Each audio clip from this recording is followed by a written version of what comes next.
Good afternoon, everyone. This is on Friday. A fellow from YouTube gave me a suggestion that maybe I should do a video on how I come about working with the raccoons. I moved here in 1999, and my wife and I, she started feeding the raccoons first. I never bothered too much with them unless she was working or something. And anyway, she died in 2003, and the last thing she asked me was to look after the 10 cats that we still had, and her raccoons. And Rascal was the mother of Rascal. We had Rascal for a long time. Anyway, she got killed by a car, and we still had. And Rascal, who is 12 now, Jane's been gone now for 13 years. But anyway, Rascal keeps coming back year after year after year, and we had a couple close calls there with her, with coyotes and stuff, but I fixed her up and got her healed again, and so she's looking good this year. But anyway, that was the promise that I had made, and I'm keeping it. A lot of people in the United States and overseas, they don't understand that I'm trying to educate these people, but they keep throwing rabies at me, and we don't have rabies here with raccoons, and they do have feline distemper, which a couple of years ago almost wiped out half of our population. It looks like rabies, but it's not. And since I've been feeding them since 1999, I've never been bitten by a raccoon. I don't antagonize them. I don't take chances with them. I know they're a wild animal. And Rascal comes up. I give her hot dogs or sandwiches, whatever. She goes back to the woods. I don't see her again for another 24 hours until she comes back for another feeding. Same with the other one. And the last couple of years I've been not petting them. It used to be nice to be able to pet them, but you know, I don't want them to, they are getting an impression on me, but I don't want them to get too close to other human beings, because my neighbors might not take too kindly to the raccoons like I do. But anyway, they don't bother anybody. I've never had any destruction done in my house. I allow them in the house sometimes, you know, under supervision. I don't let them run wild in the house or anything, but they're very well looked after. They don't defecate on my deck or anything anywhere, and it's all done here in the woods. But like I say, people, especially on YouTube, they're always complaining about I'm doing harm to the raccoon. But the raccoon is a very resilient animal. If something was to happen to me tomorrow, somebody else took over the house and they didn't want Rascal there, well, all you had to do was stop feeding her. She won't come back. She knows how to eat in the wild, even though I'm just more or less dessert for them. They do eat regular food in the wild. There's berries, and they eat small rodents, fish in the river, which is not far from here. And so they would just go back to their normal routine. So they're not going to starve to death. You know the show Hope for Wildlife. Well, I've watched them releasing their raccoons, and they raise them from the time they're little wee babies. They don't train them how to eat or anything like that. They just let them go when they're old enough, and they know how to. They instinctively know how to hunt.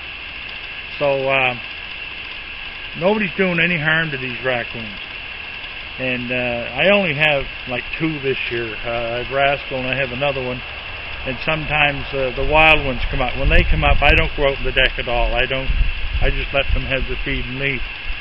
And I like to keep it down to 2 raccoons if I could, but this is May, so usually June, July will tell if I get any more. But one summer I had 18, and that was way too many. And although I put up with it and fed them and everything, but I would never want to go that route again. It was just too expensive. The raccoon eats a pile of food in the run of a day. Rascal, she could sit down and eat 6 hot dogs. How the heck she can do that, I don't know. I can eat 3 maybe, but not 6 or 12, you know. But like last night, she came by and she had 4 hot dogs, 4 sandwiches. She had her kibbles and bits, and I gave her 2 small boxes of Fruit Loops, and she ate all that. And then 3 hours later, she was back at the door bumming again. And so I gave her a few more hot dogs and tiny croissant sandwiches.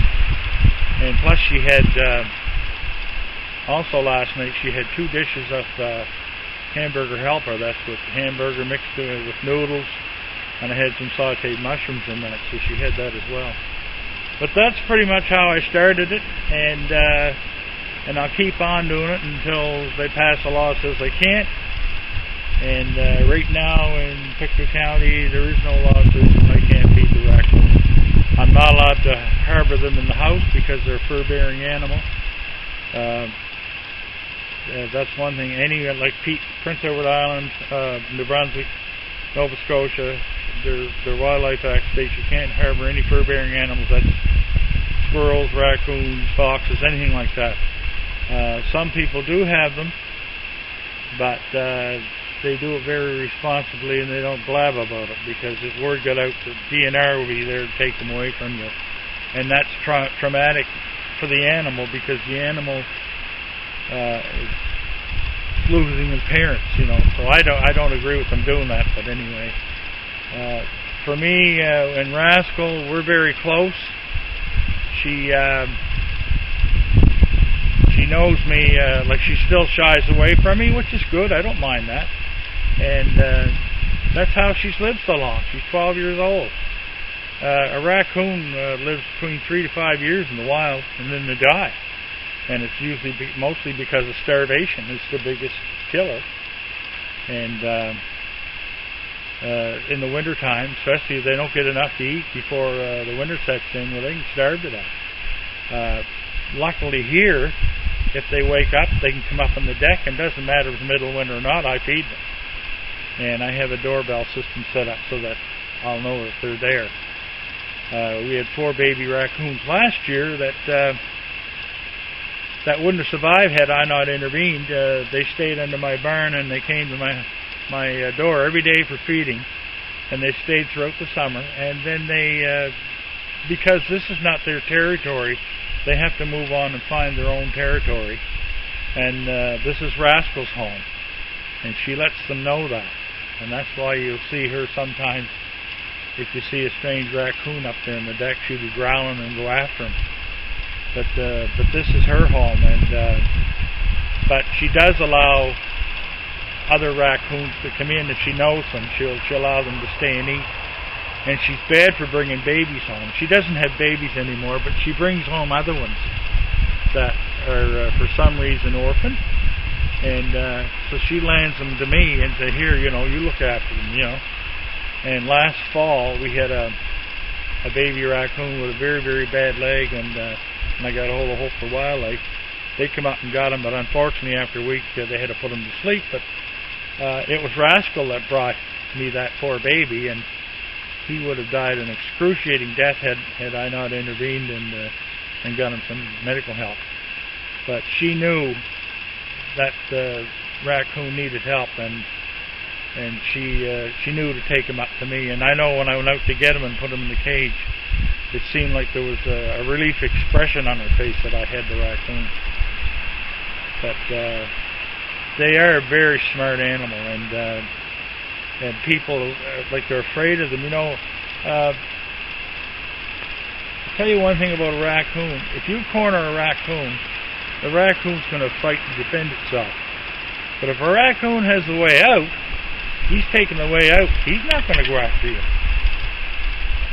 That's just the way they are. But like, I have 2 stairways on my deck up there, and if I happen to come up one, they can run down the other. Same thing if I come out on the deck. If they're wild, they can run down either stairway. So we never had an issue with that. But I always make sure they have a way to get out. And but I've never been bitten, and I'm not afraid to be bit. And I don't show fear with them, because I'm so darn used to them. They be growling and spitting and everything else, but it's not at me, it's the other ones. They don't want the other ones there. But I'm so used to it now, I just ignore it. But anyway, that's how I ended up with the raccoons, and I think I talked long enough on this video. And so I'm going to go back up and check on Connor and Charlotte and get their supper ready. So anyway, thank you everybody on YouTube and Facebook. And I also send out, on Facebook, I send out birthday cards to everyone who is a friend on my page. I get birthday notices. Every one of them gets a birthday card with one of my raccoons and a happy birthday to their name, with their name on it. And I tell you, it's a big job because it takes me half a day to answer all these requests through Facebook and YouTube.